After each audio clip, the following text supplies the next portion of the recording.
பிரியமானவர்களே, உங்கள் யாவரையும் சந்திப்பதில் மிகுந்த மகிழ்ச்சி அடைகிறேன். இந்த நாளிலும் ஆண்டவர் நம்மோடு கூட பேசும்படியாக விரும்புகிற காரியம் ஏசாயா 48:18 அருமையாக கொடுக்கப்பட்டிருக்கிறது. அந்த வசனத்தை நான் வாசிக்கிறேன்.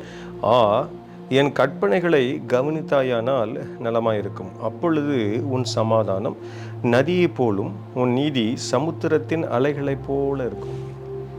ஆண்டவர் இயேசுவினுடைய கற்பனைகளை கைக்கொள்ள நம்ம அழைக்கப்படுகிறோம். கர்த்தர் நமக்கு கிருபையாய் அளித்திருக்கிற கற்பனைகளை கை கொள்ளுகிற வேளையில் சமாதானம் பெருகும், நீதி நம்முடைய வாழ்க்கையில் உயர்ந்திருக்கும் என்று சொல்லி வேதம் அருமையாக சொல்லுகிறது. அவருடைய கற்பனைகள் தான் என்ன? நாம் யாவருக்கும் தெரிந்தவைகளே, அவைகளையும் தேவன் நமக்கு காண்பித்து கொடுக்கும்படியாக விரும்புகிறார்.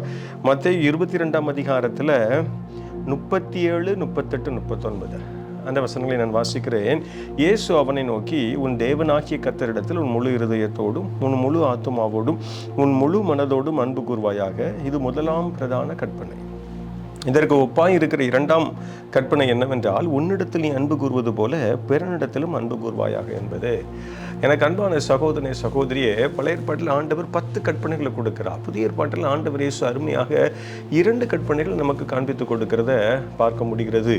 முழு மனதோடு, முழு இருதயத்தோடு, முழு ஆத்மாவோடு ஆண்டவர் இயேசுவிடத்தில் அன்பு கூற அழைக்கப்படுகிறோம். நம்மிடத்தில் அன்பு கூறுவது போல பிறனிடத்திலும் அன்பு கூற அழைக்கப்படுகிறோம். இந்த 2 கற்பனைகளையும் உங்களுடைய, என்னுடைய, நம்முடைய வாழ்க்கையில் நம்ம கடைபிடிக்கிற பட்சத்தில் சமாதானம் நம்முடைய வாழ்க்கையில் நீங்கள் நானும் கண்டுகொள்ள முடியும். கர்த்தர் விரும்புகிற நீதியும் வெளிப்படும் என்று சொல்லி வேதம் அருமையாக சொல்கிறது.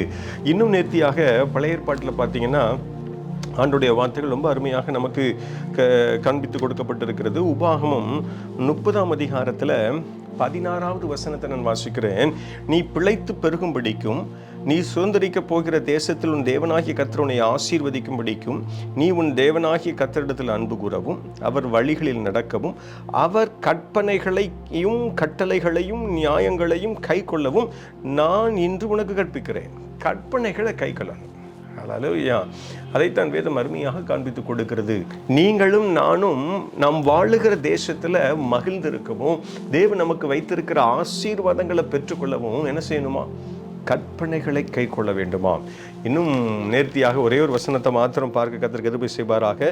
உபாகம் 28:1 எடுத்து வாசித்து பார்க்கும் பொழுது, இன்று நான் உனக்கு விதிக்கிற உன் தேவனாகிய கர்த்தருடைய கட்டளைகளின்படியெல்லாம் செய்ய நீ கவனமாயிரு. அப்படி கவனமாக இருந்தீங்கன்னா கர்த்தர் உன்னை ஆசீர்வதிப்பேன் என்பதை அந்த உபாகம் 28 அதிகாரத்தில் 1வது வசனத்தை சொல்கிறத பார்க்க முடியும். உன்னை மேன்மையாக வைப்பார். எனக்கு அன்பான சகோதரனே, சகோதரியே, இன்றைக்கு கர்த்தர் நம்மோடு கூட தெளிவாக பேசும்படியாக விரும்புகிறார். கற்பனை என்ன? முழு மனதோடு, முழு ஆத்மாவோடு, முழு இருதயத்தோடு கர்த்தரிடத்தில் அன்பு கூறணும். நம்மை நேசிப்பது போல பிறனை நேசிக்கணும். இந்த கற்பனைகளை கைக்கொள்ள நாம் அர்ப்பணிக்கிற வேளையில் சமாதானம் பெருகும், நீதி பெருகும். நம்ம இருக்கிற இடத்துல கர்த்தர் ஆசீர்வாதங்களை தருவார், நம்மை மேன்மையாக வைப்பார். கண்களை மூடுவோமா? ஜெபிப்போம். ஆண்டவரே, நாங்கள் நன்றி செலுத்துகிறோம். இந்த ஆசீர்வதிக்கப்பட்ட மன மகிழ்ச்சியின் வேளையில் உம்முடைய சமூகத்தில் வரும்படியாக கர்த்தர் நீ தருகிற நல்ல வேலைக்காக நாங்கள் நன்றி செலுத்துகிறோம். முழுமையாக உம்முடைய கரத்தில் ஒப்பு கொடுக்கிறோம்.